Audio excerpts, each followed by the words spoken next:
Well, hi, boys and girls. How you doing? I hope you've had a good weekend. We're going to do rational inequalities in today's video, and I'm going to show you how this is going to help you with answering some questions about your graphs. And it's really going to help you answer a question, like behavior near asymptotes. Sometimes you want to know, does your graph do a U or does it cross over? Or, what quadrant is it in? So I hope class went well on Friday. Missed you guys, but I'll see you tomorrow. So anyway, let's take a look at what I mean by rational inequality. Let's have x minus 3 over x squared minus 1. And let's see when this graph is greater than, or let's just do greater than 0.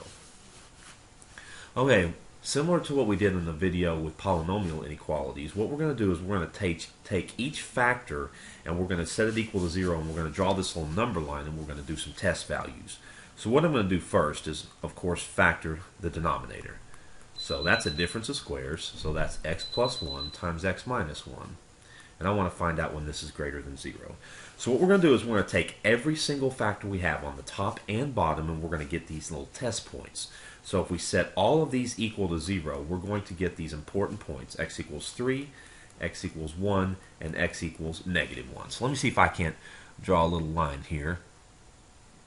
Let's get here full screen, and we'll draw ourselves a little line and do the same thing we did with the polynomials.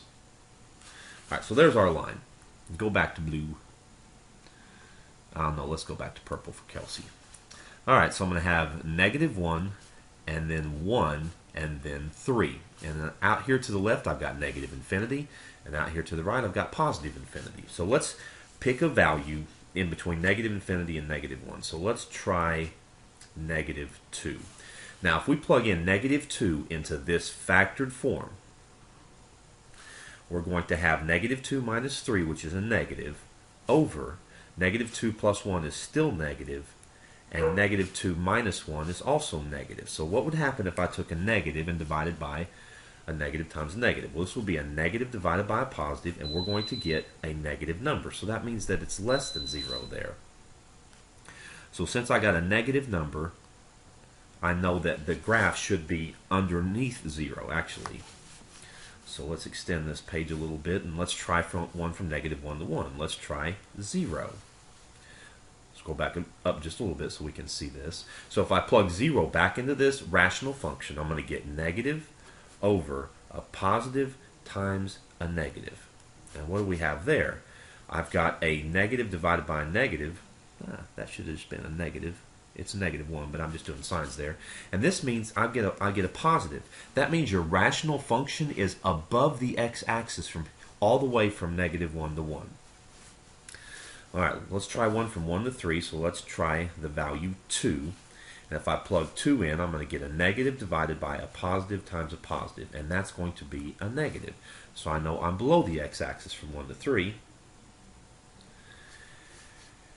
And then from 3 out to infinity. So let's try 4. So if I plug a 4 in, I'm going to have a positive over a positive times a positive. And so that equals a positive. So I'm above the x-axis there. So let's answer the rational inequality first, and then we're going to show how this will help when we're graphing. To answer the question, when is this above 0, you're going to look at your sign chart. I'm going to say between negative 1 and 1. Notice I did not put brackets here because I don't have the or equal to underneath the inequality. And also unioned with 3 to infinity. Okay, so let's see how this is going to help us when we're drawing a graph. So let's go to the next page and see if we can actually draw this graph. So my original function is x minus 3 over x minus 1, x plus 1. Let's answer everything we can about this. This is our rational inequality. So let's do our horizontal asymptotes first. What's our horizontal asymptote?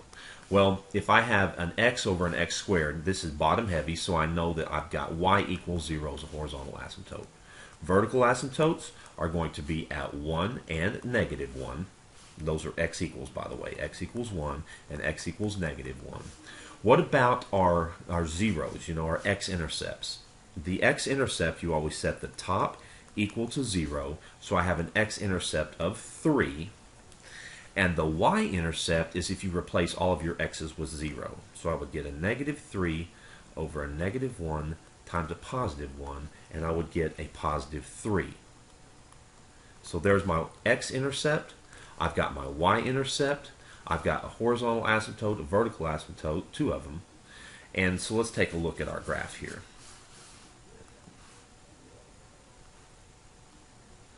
Alright, so let's draw a little axis. Give me another line. See if we can't figure this out.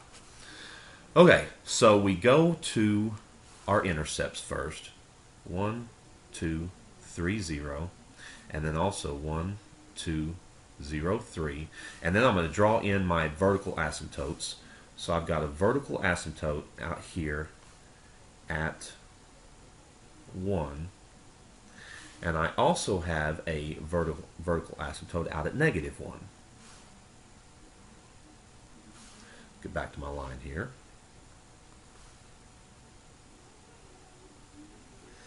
Okay, then I also have a horizontal asymptote of y equals 0. So I've already drawn the x-axis there, so don't need to do that again. This is my x, and there's my y-axis. Okay, so since on this side we've got an intercept here, but we also need to have a horizontal asymptote of the x-axis, I don't know if the graph goes, if it's up from 1 to 3 or if it's down from 1 to 3, but wait a minute. Maybe we do know. Let's go take a look at that inequality thing we did. This says the graph is below the x-axis to the left of negative 1, then above, then below from 1 to 3, then above. This helps you with how to draw your graph, so you don't have to do test points anymore. So from 1 to 3, my graph is underneath the x-axis. We know from earlier it touches at 3, 0, and it goes above the x-axis, but then it has to have a horizontal asymptote at y equals 0. So that means that our graph must do this. Go above for just a little bit and then settle back down to the x-axis, since we knew it was underneath from 1 to 3. And then what about in between this little sandwich here from negative 1 to 1? Is it above or below? We could tell from the y-intercept, but also you see it's positive, so that means our graph does a little U. It stays positive the entire time. So that helps me know that this does a U instead of go through. And then what about to the left of negative 1? Is it above or below? Well, we can go back to our little sign chart and see that it's underneath the x-axis, so it must be, do something like this. So the little inequality really helps us with our graphing as well. Now let's take a look at, I've got this graphed on the graphing calculator. Let's see how that looks. And there you have it, and that's exactly what we have.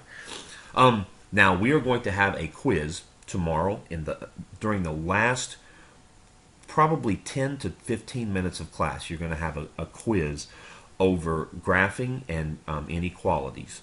So during class tomorrow, I hope you answer any questions that you might have about Friday's homework, and we'll also have some work over rational inequalities and graphing tomorrow during class. So hopefully you get all those questions answered and you come prepared to take a pop quiz that's being announced on your video. So anyway, I will see you guys tomorrow.